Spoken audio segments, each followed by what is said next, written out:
నువ్వు లేక నేను లేను, అల్లరి రాముడు, ఇంద్ర, నీ స్నేహం, పల్నాటి బ్రహ్మనాయుడు, వసంతం, అడవి రాముడు, వీడే, నాగార్జున, సోగ్గాడు, అందాల రాముడు వంటి ఎన్నో సినిమాల్లో నటించి ఆకట్టుకుంది.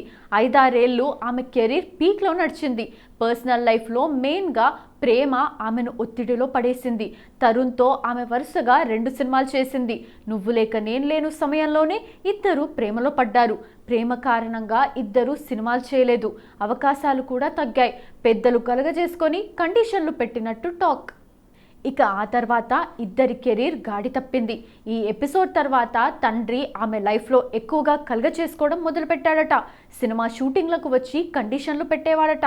హీరోయిన్గా ఆర్తికి ఆమె తండ్రి పూర్తి స్వేచ్ఛ ఇచ్చేవాడు కాదని ప్రముఖ నిర్మాత చంటి అడ్డాల ఓ ఇంటర్వ్యూలో చెప్పటం అప్పట్లో సంచలనం రేపింది. ఆర్తి ఇబ్బంది పడేది, సరైన పర్ఫార్మెన్స్ ఇవ్వలేకపోయేదని అన్నారాయన.